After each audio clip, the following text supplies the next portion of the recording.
Hello and welcome! Today we are diving into one of the biggest questions about India. How on earth does a country with so much mind-boggling diversity actually stick together and function as one? Well, the secret, if you can call it that, lies in the really complex, and yeah, sometimes pretty tense, relationship between the central government and its many states. I mean, just think about that for a second. 28 states, hundreds of languages, countless cultures.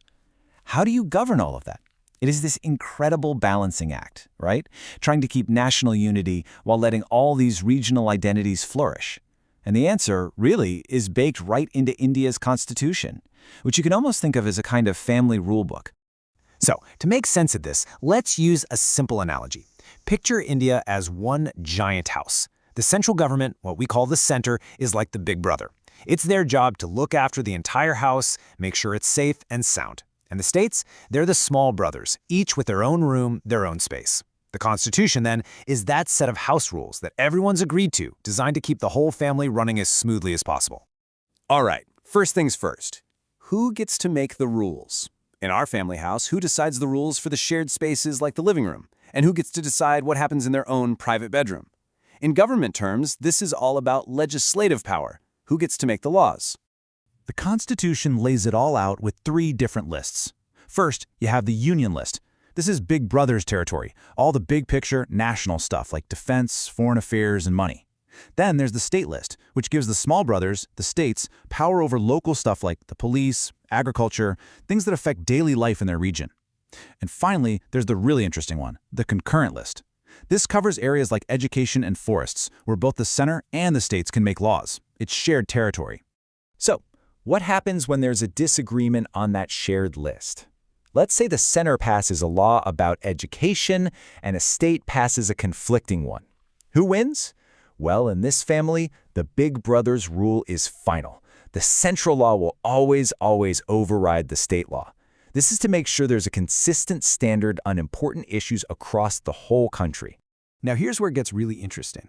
Even though states have their own turf, their own rooms, there are specific situations where Big Brother can step in and make rules for them. This can happen during a national emergency, for instance, or if the Rajya Sabha, that's the Council of States, where the states themselves are represented, agrees to it.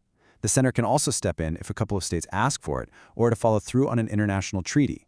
And then there's the most powerful and controversial tool of all, something called President's Rule. Okay, so rules are one thing, but who's actually in charge of keeping the house in order day to day? It's one thing to make laws, but who makes sure they're actually being followed across this huge country? This gets us into the administrative relationship. The center basically has 2 key types of people on the ground. First, there's the governor in each state. They're appointed by the president, and they act as the eyes and ears of the center. They even have the power to take a law passed by the state and send it to the president for approval instead of signing it themselves. Second, you have the All India Services. Think of the famous IAS officers. These folks are recruited by the center, but they go on to work in the states, creating this really important link and a common standard of administration everywhere. And this brings us to the ultimate power play. If the center believes a state government isn't functioning according to the Constitution, it can use Article 356 to impose what's known as President's Rule. This means the central government can basically dissolve the elected state government and take direct control. To use our analogy, it's the constitutional equivalent of Big Brother taking away the keys to a small brother's room. All right, let's talk about the one thing that can cause drama in any family: money. Who controls the family budget? This is all about the crucial financial relationship between the center and the states. So, just like any family might divide up the bills, the income streams are split. The center collects the big, nationwide taxes, like income tax on individuals and corporation tax on companies. The states, on the other hand, get their money from more local sources, things like taxes on agricultural income, land revenue, and famously, taxes on alcohol. The idea is to give both of them some financial independence. So how do you stop everyone from fighting over the family purse? Simple. You bring in an impartial family accountant. And in India, that's the Finance Commission.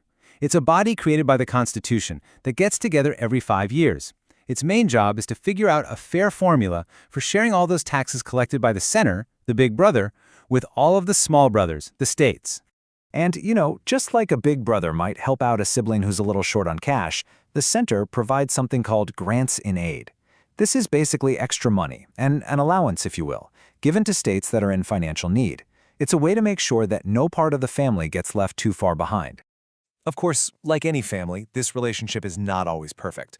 Far from it. Despite having a rule book, disagreements and fights are pretty much inevitable. So for our last section, let's look at what happens when the family fights, the real-world tensions that define this relationship every single day. You see, for the first 20 years or so after independence, things were relatively quiet. Why? Well, mainly because the same political party was in power at the center and in most of the states. It was like everyone in the family agreed on the house rules. But after 1967, everything changed.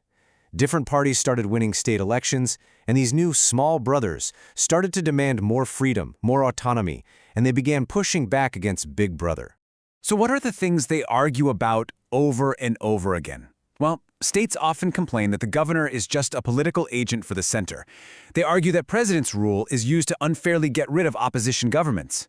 There are constant fights over money, with states feeling like they're too dependent on the center. Even things like sending central forces into a state can become a huge flashpoint. These are the deep, recurring fault lines in the family relationship. To try and sort through all these tensions, the government set up a big commission, the Sarkaria Commission, and what it found gets to the very heart of the issue. It concluded that while states need their freedom, the principle of federal supremacy, basically the idea that Big Brother has the final say on key issues, is absolutely essential to hold the entire country together. It's a constant, delicate balancing act. So that leaves us with this big question to think about. Is this whole family arrangement with a really strong center holding this incredibly diverse group of states together, is that India's greatest strength? Or is it a system that's just built for constant friction and conflict?